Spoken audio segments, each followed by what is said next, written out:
एक सवाल, अगर दुनिया का सबसे पावरफुल सुप्रीम लीडर ही अपने देश में सेफ नहीं है तो ऐसा कौन सा देश है जो अपने राजा को बचा पाएगा।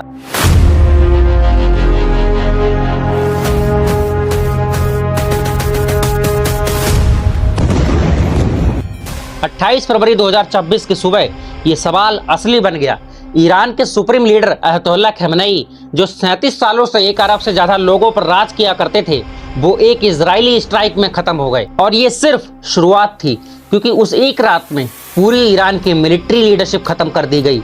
आज हम आपको पूरी कहानी भी सुनाएंगे, वो भी लाइन बाय लाइन, और वो भी 5 मिनट में, कि कैसे अमेरिका और इजराइल ने ईरान के सुप्रीम लीडर खमेनेई को एलिमिनेट किया। लेकिन सीधा अटैक पर जाने से पहले एक ट्विस्ट सुनो। 27 फरवरी 2026 यानी अटैक से सिर्फ एक दिन पहले ओमान के फॉरेन मिनिस्टर यानी ओमान के विदेश मंत्री ने एक प्रेस कॉन्फ्रेंस की। उन्होंने पूरी दुनिया को बताया कि ईरान अब न्यूक्लियर वेपन नहीं बनाएगा, जो कि अमेरिका और इजराइल यही चाहते थे कि ईरान न्यूक्लियर वेपन ना बनाए, और इसीलिए ये सारा युद्ध हो रहा था। मतलब वॉर रुकने वाली थी। फिर लोग सोच रहे थे कि चलो शायद वॉर अब टल चुकी है, लेकिन उसी वक्त अमेरिका में मार ए लागो क्या है? फ्लोरिडा में ट्रंप की एक पर्सनल लग्जरी प्रॉपर्टी है, जो उनका ऑफिशियल हेडक्वार्टर भी है।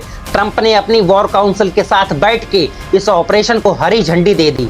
रात के 2 बजे उन्होंने एक 8 मिनट की वीडियो ट्रुथ सोशल प्लेटफॉर्म पर डाली, जो कि एक सोशल मीडिया प्लेटफॉर्म है, और उन्होंने उसमें कहा, the hour of your freedom is at hand, यानी ईरान के लोगों, आपकी आज़ादी का वक्त आ गया है। और फिर ऑपरेशन शुरू हुआ। फिर 28 फरवरी 2026 को सुबह के 7 बज रहे थे, तेहरान में पहला धमाका होता है, और फिर ऐसे सैकड़ों धमाके होते हैं। 200 इजरायली फाइटर जेट्स और हंड्रेड्स ऑफ मिसाइल एक साथ ईरान के 9 शहर हिट कर रहे थे। तेहरान, तबरेज़, क़ोम, बंदर अब्बास, इस्फहान, सारे शहरों पर एक साथ हमला हो रहा था। कौन कौन से टारगेट थे? सबसे पहला टारगेट था प्रेसिडेंशियल प्लेस, यानी ईरान के प्रेसिडेंट का सरकारी निवास। दूसरा टारगेट था इंटेलिजेंस मिनिस्ट्री, यानी ईरान का spy headquarter.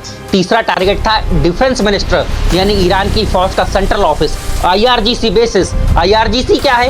Islamic revolutionary guard corps, Iran की एक स्पेशल और सबसे ताकतवर फौज, जो सीधा सुप्रीम लीडर को रिपोर्ट करती है। और फिर सबसे बड़ा टारगेट खमेनेई का कंपाउंड, यानी उनकी पर्सनल रहने की जगह। इजरायली इंटेलिजेंस ने कंफर्म किया कि खमेनेई वहां थे। कंपाउंड डिस्ट्रॉय हुआ, बॉडी रबल में मिली। रबल मतलब होता है कि टूटी गिरी दीवारों और बिल्डिंग्स के टुकड़े जो छोटे छोटे होते हैं। ट्रंप ने तुरंत ट्रुथ सोशल पर लिखा, खमेनेई हिस्ट्री के सबसे ईविल लोगों में से एक थे, वो मर गए हैं। नेतन्याहू कैमरे के सामने आए, उन्होंने कहा 37 साल का यहाँ अंत हो चुका है, यानी जालिम डिक्टेटर अब नहीं रहा। लेकिन ये अकेले नहीं थे। उसी रात IRGC commander, defence minister, security council secretary सब एक साथ मर गए थे। ईरान का पूरा कमांडेंट स्ट्रक्चर, यानी ऊपर से नीचे तक की पावर की चेन एक ही रात में खत्म हो चुकी थी। अगर इतना ही सब कुछ ईरान के ऊपर हो गया तो ईरान क्या कर रहा था? तो सुन लो, ईरान ने तुरंत ऑपरेशन ट्रू प्रॉमिस 4 लॉन्च किया। ऑपरेशन ट्रू प्रॉमिस 4 ईरान का इजराइल और अमेरिका को जवाब देने का नाम था। जब भी वो अटैक फील करते हैं, ये उसका चौथा वर्जन था। ऑपरेशन ने मिसाइल्स और ड्रोन्स फायर किए। कुवैत एयरपोर्ट पर जहां आग लग गई, कैजुअल्टीज हुई। दुबई के बुर्ज अल अरब के आउटर फैकेड पर इंटरसेप्टेड ड्रोन का शार्पनल गिरा। शार्पनल क्या होता है? मिसाइल या बॉम्ब के टूटे जाने पर जो छोटे छोटे तेज और धार वाले लोहे के टुकड़े होते हैं, उन्हें शार्पनल कहा जाता है, और उसने काफी नुकसान पहुंचाया। 14,000 से ज्यादा फ्लाइट्स कैंसिल हो गई।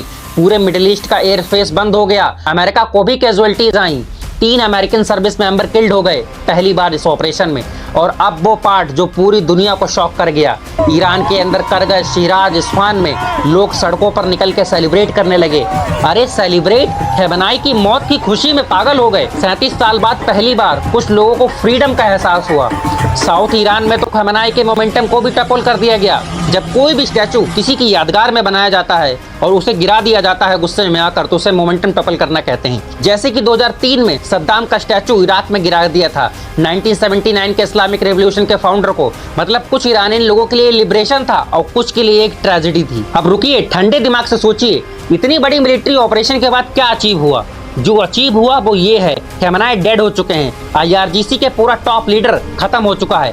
वहां का न्यूक्लियर इंफ्रास्ट्रक्चर खत्म हो चुका है। न्यूक्लियर बिल्डिंग और फैक्ट्रीज पूरी तरीके से टूट चुकी हैं। लेकिन जो नहीं अचीव हुआ, वो भी अमेरिका और इजराइल को अब भी, वो ईरान का इनरिच्ड यूरेनियम है।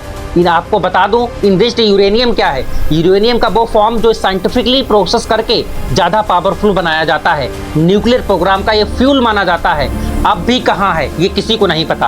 आपको बता दूं कि IAEA यानी वर्ल्ड की न्यूक्लियर वॉचडॉग एजेंसी, यानी इसका मतलब है कि इंटरनेशनल एटॉमिक एनर्जी एजेंसी, एक इंटरनेशनल ऑर्गेनाइजेशन जो दुनिया के न्यूक्लियर प्रोग्राम पर नजर रखती है। वॉचडॉग का मतलब होता है वो जो ध्यान रखते हैं कि कोई गलती ना हो, ने कंफर्म नहीं किया है कि वो यूरेनियम डिस्ट्रॉय हुआ है या नहीं हुआ है। CSIS दुनिया की एक टॉप सिक्योरिटी रिसर्च इंस्टीट्यूट ने कहा है ये एक प्रोलॉन्ग कॉन्फ्लिक्ट की शुरुआत है। मतलब ये वॉर जल्दी खत्म होने वालों में से नहीं है। मतलब जो खत्म हुआ वो खेमनाई था, जो शुरू हुआ वो एक नया चैप्टर है जिसका अंजाम अभी किसी को नहीं पता है, और आगे क्या हो सकता है वो भी किसी को नहीं पता। और इसका बहुत बड़ा असर भारत पर भी दिख रहा है। खेमनाई की मौत के बाद भारत में बहुत सी जगह, लखनऊ, जम्मू एंड कश्मीर और भी भारत की कई जगहों पर लोग प्रोटेस्ट करते दिख रहे हैं, रोते हुए दिख रहे हैं। और कई जगह तो ऐसी खबरें भी आ रही हैं, जो कि मैंने फुटेज आपके सामने लगा रखी है, कि वहां पे लोग तोड़फोड़ भी कर रहे हैं। ठीक है, कोई लीडर मर गया, लेकिन क्या तोड़फोड़ करना सही है आपकी नजरिए में? आपको मैं पहले से ही बता देना चाहता हूँ, ईरान में आधे लोग खुश हैं, आधे लोग नाराज, और वही सेम इंडिया में भी हो रहा है। इससे आधे लोग खुश हैं और आधे लोग नाराज, और ये सब कुछ अभी अनफोल्ड हो रहा है। खेमनाई के जाने के बाद ईरान का अगला सुप्रीम लीडर कौन होगा? क्या इस्लामिक रिपब्लिक सरवाइव करेगा, या ये 1979 के रेवोल्यूशन के बाद सबसे बड़ा पावर शिफ्ट होगा? वो सब नेक्स्ट वीडियो में बताऊंगा, इसलिए चैनल को सब्सक्राइब कर लो और इस वीडियो को अपने दोस्तों के साथ शेयर कर दो, उन्हें भी पता चले कि अटैक क्यों हुआ और काहे हुआ, और कोई भी मिस इन्फॉर्मेशन भारत में ना फैल सके। और अगर इस वीडियो पे 1000 लाइक्स आ जाते हैं तो मैं इसका पार्ट 2 भी बनाऊंगा, और जो ईरान ने चीजें करी हुई हैं अमेरिका और इजराइल के खिलाफ, या फिर जो आगे कर सकता है, उस पर भी एक वीडियो जल्द ही लेके आऊंगा। तो मैं आपसे बस इतनी गुजारिश करता हूं कि इस पर 1000 लाइक्स कंप्लीट कर दीजिए।